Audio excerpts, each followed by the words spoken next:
ഇന്ന് പുറത്തേക്കുള്ളൊരു കറക്കവും അതേപോലെ കുറച്ച് ഷോപ്പിങ്ങിൻ്റെയൊക്കെ ഒരു വീഡിയോ ആണ് കാണിക്കുന്നത്. ഇന്ന് നമ്മൾ തൊട്ടടുത്ത് തന്നെയുള്ള മെട്രോ മാളിലേക്കൊന്ന് പോയാണ് കേട്ടോ. ഇനി നാട്ടിലൊക്കെ പോകാനുള്ള സമയമായി വരുന്നതുകൊണ്ട് നമ്മൾ ഷോപ്പിങ്ങിൻ്റെയൊക്കെ ഒരു വീഡിയോ ആണ് ഇന്ന് എടുത്തേക്കുന്നത്.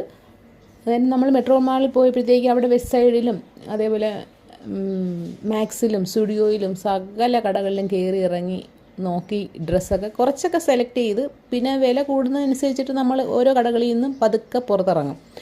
കാണുന്ന കടകളിൽ മൊത്തം കയറി നോക്കും കേട്ടോ.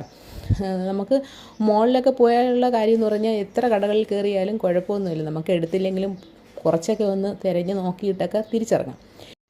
അവരെപ്പോൾ ഈ മോളിൽ വന്നാലും നമ്മൾ ഈ ഷേപ്പൂരുടെയും പാനിപ്പൂരുടെയും അടുത്ത് വന്ന് കുറച്ച് നേരം ഒന്ന് കറങ്ങി നിന്നിട്ടൊക്കെ ആയിരിക്കും പിന്നെ നമ്മൾ ഷോപ്പിങ്ങിന് അടുത്തോട്ട് ഓരോ കടകളിലോട്ടും പോകുന്നത് കേട്ടോ.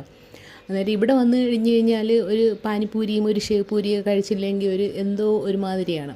നമ്മൾ സാധാരണ പുറത്തുനിന്ന് കഴിക്കുന്നതിനേക്കാളും കുറച്ചുകൂടെ എന്തോ ഒരു വ്യത്യാസമുണ്ട്. ഇവിടെ കഴിക്കുമ്പോൾ കുറച്ചുകൂടെ ടേസ്റ്റ് കൂടുതലാണെന്ന് എനിക്ക് തോന്നിയിട്ടുണ്ട്.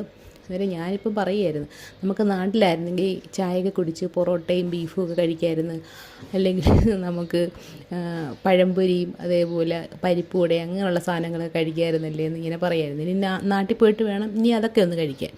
അങ്ങനെ ഞങ്ങൾ പോകുന്ന വഴിക്കല്ല ഏതൊക്കെ കടകളുണ്ടോ അവിടെ എല്ലാം കയറി ഡ്രസ്സിൻ്റെ എല്ലാം വില നോക്കും. വില കൂടുതലാണെങ്കിൽ നമ്മൾ പുറത്തിറങ്ങും. അങ്ങനെ കുറച്ച് ഡ്രസ്സുകളൊക്കെ നമ്മൾ ആദ്യം എടുത്തിട്ടുള്ളതുകൊണ്ട് പിന്നെ വില കൂടുതലാണെന്ന് കണ്ടു കഴിഞ്ഞാൽ നമ്മൾ പുറത്തിറങ്ങുക തന്നെയാണ് ചെയ്തത്. ഇനി നമ്മൾ ലുക്ക് വെല്ലിലേക്കാണ് പോകുന്നത്. ലുക്ക് വെല്ലിൽ പോയി ഒന്ന് പെഡിക്യൂറൊക്കെ ചെയ്യാമെന്നൊക്കെ വിചാരിച്ച് ലുക്ക് വെല്ലിൽ ഇന്ന് നല്ല ഓഫറുള്ള ദിവസമാണ്. അന്നേരം അവരുടെ മെസ്സേജ് ഇങ്ങനെ വന്നിട്ടുണ്ടായിരുന്നു, നമ്മൾ പെഡിക്യൂറൊക്കെ ചെയ്യുന്നതിന് ഓഫറുണ്ട്. അങ്ങനെ ഞങ്ങൾ അവിടെ കയറി ഞാനിങ്ങനെ പെഡിക്യൂർ ചെയ്യാനായിട്ട് ഒരു ചെയറിലിരുന്നപ്പോഴത്തേക്കും നല്ല മസാജൊക്കെ തരുന്നൊരു ചെയറുമായിരുന്നു.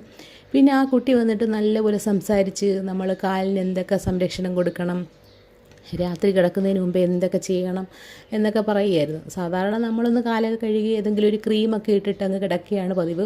അന്നേരം കുറച്ച് പ്രായമൊക്കെ ഇനി ആകുമ്പോഴത്തേക്ക് കുറച്ചുകൂടെ ഒന്ന് കെയറൊക്കെ കൊടുത്താലേ കാലൊക്കെ നല്ലപോലെ ഇരിക്കത്തുള്ളൂ എന്നൊക്കെ എനിക്കിങ്ങനെ ഓരോന്നിങ്ങനെ പറഞ്ഞു തന്നിട്ടിരിക്കുകയായിരുന്നു. അതിനിടയ്ക്ക് ഒരു കോഫി വേണോ ജ്യൂസ് വേണോ എന്നൊക്കെ വന്ന് ചോദിച്ചുകൊണ്ടേ ഇരിക്കുന്നുണ്ടായിരുന്നു. അന്നേരം തിരിച്ച് എൻ്റെ പെഡിക്യൂറൊക്കെ കഴിഞ്ഞ് ഞാൻ പുറത്തിറങ്ങിയപ്പോഴത്തേക്ക് മോൻ്റെ ഹെയർ വാഷും ഹെയർ കട്ടിങ്ങും ഒക്കെ ആയി വരുന്നതേ ഉള്ളൂ. അന്നേരം ഓരോരുത്തരും ടോക്കൺ എടുക്കുന്നതനുസരിച്ചിട്ടാണ് ഇവിടെ ഓരോ കാര്യങ്ങൾ ചെയ്യുന്നത്. ടോക്കൺ എടുത്തിട്ട് നമുക്ക് കുറച്ച് നേരം അവിടെ മുകളിലേക്ക് ഒന്ന് കറങ്ങി വരുമ്പോഴത്തേക്കും നമ്മുടെ സമയമാകും. അന്നേരം കുറച്ച് സമയമൊക്കെ എടുത്തായിരിക്കും അത് നല്ല രീതിയിൽ അവർ ചെയ്യുന്നത് കേട്ടോ.